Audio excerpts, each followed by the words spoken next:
नमस्कार ओडिशार भाई भौणी मानक मोर प्रणाम शुभेच्छा शुभकामना आसत जानिबा आजिर समाचार ता पूर्व वीडियो को लाइक शेयर सब्सक्राइब करनियंतो। तुर्की सहित व्यवसाय बंद कले अनेक देश भारतीय आतंकवादी विरोध में लड़ाई रे पाकिस्तान को खलाखोली समर्थन करुथिबा तुर्की एवं अजरबैजान को चारिआडू घेरिबा को भारत उद्यम करुचे। केवल सरकारी स्तर रे नुहे बेसरकारी एवं व्यवसाय स्तर रे मध्य एही दुई देश उपरे चाप सृष्टि करने को उद्यम करा जाउची। राज्य गुड़िक मध्य विभिन्न संगठन एही दुई देश को विरोध करुछन्ति। तुर्की और अजरबैजान व्यवसाय मान को संपूर्ण बॉयकॉट करिछन्ति। दिल्ली रे ए नहीं एक सर्वभारतीय बैठक निष्पत्ति होइछि जोंथिरे कि 24 राज्य प्रतिनिधि भाग नैथिले। सांघातिक अभियोग आने लव हंसदांक पत्नी लव हंसदांक विवाह मामला नुआ ट्विस्ट।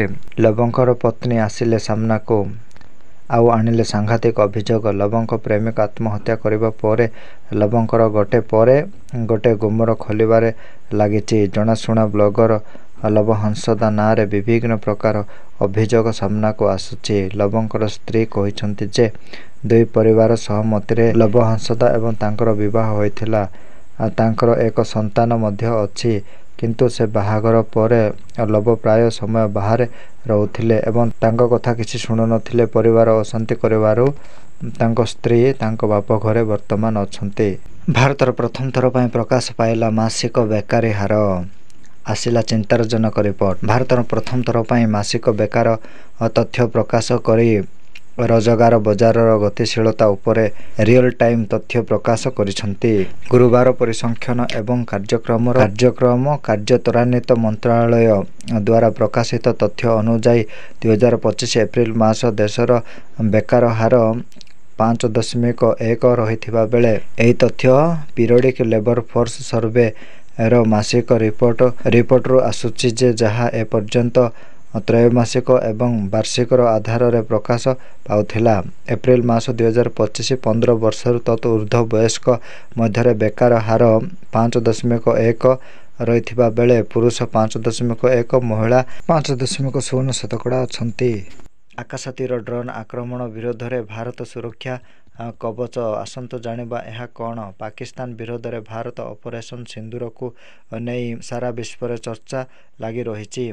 भारत प्रक्रिया पाकिस्तान 8टी विमान बंदर समेत 13टी टार्गेट करी एते निर्भुल भाव रे भेद करी पारिथिला। एहा ताहाको अटकाई ओ ताहाको अटकाइबारे पाकिस्तान किपरि एते शोचनीय भावे विफल हैला ताहा समस्तको आश्चर्य करिछि।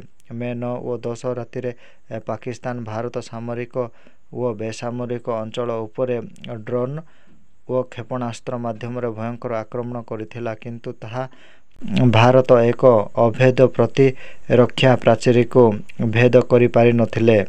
ताहा हेउछि आकाश तीर ही भारत अभिमुखे आसुथिबा पाकिस्तान रो ड्रोन एवं क्षेपणास्त्र माइक्रो यूवीएस लोएटरिंग मिनुट्स आदि को सफलतार सह भारत वायु सीमा प्रवेश कराई दे नथिले। आकाश तीर संपूर्ण स्वदेश ज्ञान कौशल निर्मित एवं यह आत्मनिर्भरशील भारत शक्ति को प्रमाणित करुछि। ऑपरेशन सिंदूर रे शहीद होइथिबा जवान को नाम रे नामित हेबो बीएसएफ बॉर्डर पोस्ट। शहीद जवान को नाम रे नामित हेबो बीएसएफ बॉर्डर पोस्ट। पहलगाम आक्रमण रे आतंकी को जवाब देबा लगी होइथिबा ऑपरेशन सिंदूर रे भारतर 5 जन वीर जवान शहीद होइछन्ति। एही शहीद मानक मध्यरु थिले जने BSF sub inspector Mohammad Imtiyan constable Deepak Chingangkam. एबे एही दुई जनक शहीद नाम रे नामित हेबो दुई बीएसएफ बॉर्डर पोस्टर ना सीमा रे पाकिस्तान गोली वर्षा बेले सब इन्स्पेक्टर इम्तियाज तांको यूनिट रो नेतृत्व नेथिले। सेपरि कॉन्स्टेबल दीपक चिंगांकम मध्य तांकर सहित थिले। उभय निजर बॉर्डर पोस्ट को रक्षा करबा को जाई सर्वोच्च बलिदान देथिले। भारसाम्य हराई उल्टिला कोल्ड ड्रिंक बोझे ट्रक अल्प के भर्ती गले ड्राइवर। भारसाम्य हराई घाटी रे उल्टिला कोल्ड ड्रिंक्स ବୋଝେଇ ଟ୍ରକ୍ ବାଇକ୍କୁ ବଞ୍ଚାଇବାକୁ ଯାଇ ବ୍ରେକ୍ ମାରିଥିବାରୁ ରାସ୍ତା କଡ଼ରେ ଓଲଟି ପଡ଼ିଲା ଟ୍ରକ୍। କନ୍ଧମାଳ ଜିଲ୍ଲା ବାଲିଗୁଡ଼ା ଥାନା ଗଦ୍ରିଙ୍ଗା ଘାଟି ନିକଟରେ ଦୁର୍ଘଟଣା ଘଟିଛି। ଅଳ୍ପକେ ଭର୍ତ୍ତି କଲେ ଟ୍ରକ୍ ଡ୍ରାଇଭର। ଫୁଲବାଣୀରୁ କଳାହାଣ୍ଡି ଅଭିମୁଖେ ଟ୍ରକ୍ ଯାଉଥିବା ବେଳେ କୁର୍ତ୍ତଙ୍ଗଡ଼ ପଟୁ ଆସୁଥିବା ବାଇକ୍ ଦ୍ରୁତ ଗତିରେ ଆସୁଥିବା ବେଳେ ବାଇକ୍ ଚାଳକଙ୍କ ବଞ୍ଚାଇବାକୁ ଯାଇ ଟ୍ରକ୍ ଡ୍ରାଇଭର ବ୍ରେକ୍ ମାରିବାରୁ ଟ୍ରକ୍ ଓଲଟି ପଡ଼ିଗଲା। 9 ଜିଲ୍ଲାରେ କାଳବୈଶାଖୀ ବର୍ଷା। ରାଜ୍ୟରେ 9 ଜିଲ୍ଲାରେ କାଳବୈଶାଖୀ ବର୍ଷା ସମ୍ଭାବନା ଅଛି। ମୟୂରଭଞ୍ଜ, କେନ୍ଦୁଝର, ସୁନ୍ଦରଗଡ଼, ଝାରସୁଗୁଡ଼ା, ବରଗଡ଼, ବଲାଙ୍ଗୀର, କୋରାପୁଟ, ରାୟଗଡ଼ା, ଗଜପତିରେ ଘଡ଼ଘଡ଼ି ସହ ବର୍ଷା ହେବାର ସମ୍ଭାବନା ରହିଛି। 30ରୁ 40 କିଲୋମିଟର ବେଗରେ ପବନ ବହିପାରେ। କିନ୍ତୁ ଝାରସୁଗୁଡ଼ା, ସମ୍ବଲପୁର, ସୁନ୍ଦରଗଡ଼, ବୌଦ୍ଧର ଦିନର ତାପମାତ୍ରା 40 ଡିଗ୍ରୀ ଏହାର ପାଖାପାଖି ରହିବ ବୋଲି ପାଣିପାଗ ବିଭାଗ ପୂର୍ବାନୁମାନ କରିଛି। କନେଷ୍ଟବଳଙ୍କୁ ରାସ୍ତାରେ ଗୋଡ଼େଇ ପିଟିଲେ, ପୁଲିସ ପୋଷାକ ଚିରିଦେଲେ 2 ଅଭିଯୁକ୍ତ ଗିରଫ, 3 ଜଣ ଫେରାର। ବ୍ୟାସନଗର ଚୋରଦା ବାଇପାସରେ ଛକ ନିକଟରେ କାର୍ଯ୍ୟରତ ଥିବା ଜଣେ ପୋଲିସ କନେଷ୍ଟବଳଙ୍କୁ ଆଜି 5 ଜଣ ଯୁବକ ଗୋଡ଼େଇ ପିଟିଛନ୍ତି। ତାଙ୍କର ପୋଲିସ ପୋଷାକ ଚିରିଦେବା ସହ ରାସ୍ତାରେ ଗୋଡ଼ାଇ ମାଡ଼ ମାରିଛନ୍ତି। ଆକ୍ରମଣର ଯାଜପୁର ରୋଡର ଆଦର୍ଶ ଥାନା କନେଷ୍ଟବଳ ସୁଭାଷ ଚନ୍ଦ୍ର ବେହେରା ଗୁରୁତର ହୋଇଛନ୍ତି। ତାଙ୍କ ଛାତିରେ ଏବଂ ବାମ ହାତରେ ଶକ୍ତ ଆଘାତ ଲାଗିଛି। ଯାଜପୁର ରୋଡ ଡାକ୍ତରଖାନାରେ ତାଙ୍କୁ ଚିକିତ୍ସା କରାଯାଉଛି। ଆକ୍ରମଣକାରୀ ମଧ୍ୟରୁ 2 ଜଣଙ୍କୁ ପୋଲିସ କାବୁ କରିଥିବା ବେଳେ ଅନ୍ୟ 3 ଜଣ ଫେରାର ହୋଇଯାଇଛନ୍ତି।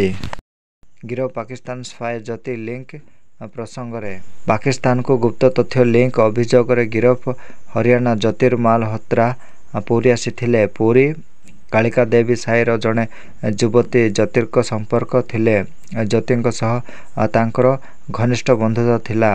ଗିରଫ ୟୁଟ୍ୟୁବର ଜ୍ୟୋତି ମାଲହୋତ୍ରାଙ୍କ ସହ ପୁରୀ ଯୁବତୀ ପ୍ରିୟଙ୍କା ସେନାପତି କ'ଣ ସମ୍ପର୍କ ରହିଛି ସେ ନେଇ ଖୋଳତାଡ଼ ହୋଇଛି। ଜଗନ୍ନାଥ ମନ୍ଦିର ସହ ପୁରୀ ବୁଲି ଭିଡିଓ ବନାଇଥିବା ଜ୍ୟୋତି ମାଲହୋତ୍ରା ପୁରୀ ପୋଲିସ ସହାୟତାରେ ୟୁଟ୍ୟୁବର ପ୍ରିୟଙ୍କା ସେନାପତିଙ୍କୁ ଜେରା କରାଯାଇଛି। ଉଭୟ ସାଙ୍ଗ ହୋଇ ପାକିସ୍ତାନ କର୍ତ୍ତାରପୁର କରିଡରକୁ ଯାଇଥିଲେ।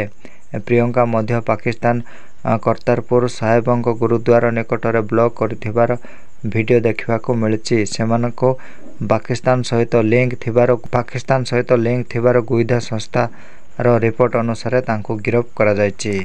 ଅସ୍ତ୍ରଶସ୍ତ୍ର କିଣିବାକୁ ପ୍ରତିରକ୍ଷା ବାହିନୀକୁ 40,000 କୋଟି ଟଙ୍କା ସହାୟତା ଘୋଷଣା କଲେ ସରକାର। ଏଣିକି ଆହୁରି ଶକ୍ତିଶାଳୀ ହେବ ଭାରତୀୟ ସେନା। ଅତ୍ୟାଧୁନିକ ଅସ୍ତ୍ରଶସ୍ତ୍ର କ୍ରୟ କରିବା ପାଇଁ ପ୍ରତିରକ୍ଷା ବାହିନୀକୁ ମିଳିଲା ଜରୁରୀ କ୍ଷମତା। ଅସ୍ତ୍ରଶସ୍ତ୍ର କିଣିବାକୁ 40,000 କୋଟି ଟଙ୍କାର ବଡ଼ ସହାୟତା ମିଳିଛି। ଉଚ୍ଚସ୍ତରୀୟ ଅଧିକାରୀ ଉପସ୍ଥିତିରେ ଡିଏସି ବୈଠକ ହୋଇ ଏହି ମଞ୍ଜୁରୀ ମିଳିଛି। ଅପରେସନ ସିନ୍ଦୁର ମାଧ୍ୟମରେ ପ୍ରତିରକ୍ଷା ବାହିନୀକୁ ମିଳିଲା କ୍ଷମତା। ସର୍ଭିଲାନ୍ସ ଡ୍ରୋନ୍, କାମିକାଲ ଡ୍ରୋନ୍, ଯୁଦ୍ଧାସ୍ତ୍ର, ବିଭିନ୍ନ ପ୍ରକାର କ୍ଷେପଣାସ୍ତ୍ର, ରକେଟ୍, ଗୋଳାବାରୁଦ କିଣିବା ପାଇଁ ଲକ୍ଷ୍ୟ ରଖାଯାଇଛି। ବିଏସ୍ଏଫ୍ ଯବାନଙ୍କୁ ବଡ଼ ସଫଳତା। ସୀମାରେ ସୁନା ଚାଲାଣ ପ୍ରୟାସକୁ ବିଫଳ କଲେ ଯବାନ। 2 ଜଣଙ୍କୁ ଗିରଫ କରିଛନ୍ତି। ପଶ୍ଚିମବଙ୍ଗ ଉତ୍ତର 24 ପରଗଣା ଜିଲ୍ଲାର ହାକିମପୁର ସୀମା ଚୌକି ନିକଟରେ ଭାରତ ବାଂଲାଦେଶ ସୀମାରେ ସୁନା ଚାଲାଣ ଏକ ବଡ଼ ପ୍ରୟାସ ସୀମା ସୁରକ୍ଷା ବାହିନୀ ବିଏସ୍ଏଫ୍ ଦ୍ୱାରା କରାଯାଇଛି। ବିଏସ୍ଏଫ୍ ଯବାନମାନେ 10ଟି ସୁନା ବିସ୍କେଟ୍ ଯାହାର ଓଜନ 1.167 କିଲୋଗ୍ରାମ ଏବଂ ଏହାର ମୂଲ୍ୟ ପ୍ରାୟ 1.11 କୋଟି ଟଙ୍କା ହେବ ବୋଲି ଆକଳନ କରାଯାଇଛି। ଏହି ଘଟଣାରେ 2 ଅଭିଯୁକ୍ତଙ୍କୁ ଘଟଣାସ୍ଥଳରୁ ଗିରଫ କରାଯାଇଛି। ବିଏସ୍ଏଫ୍ ସୂତ୍ରରୁ ପ୍ରକାଶ ପାଇଛି ଯେ ଶୁକ୍ରବାର ଦିନ ସୁନା ଚାଲାଣ ସମ୍ପର୍କିତ ଗୁଇନ୍ଦା ସୂଚନା ଆଧାରରେ ଏକ ବିଶେଷ ଅଭିଯାନ ଆରମ୍ଭ କରାଯାଇଥିଲା। ହାକିମପୁର ଚୌକିରେ ସମସ୍ତ ଯବାନମାନଙ୍କୁ ସତର୍କ କରିବାକୁ ନିର୍ଦ୍ଦେଶ ଦିଆଯାଇଥିଲା। ଏହିପରି ଭିଡିଓ ପାଇବା ପାଇଁ ଚ୍ୟାନେଲକୁ ସବସ୍କ୍ରାଇବ୍ କରି ବେଲ୍ ଆଇକନ୍ ଦବାନ୍ତୁ। ଭିଡିଓ ଅପଲୋଡ ହେଲେ ସର୍ବପ୍ରଥମେ ଆପଣଙ୍କ ନିକଟରେ ପହଞ୍ଚିବ। ଧନ୍ୟବାଦ।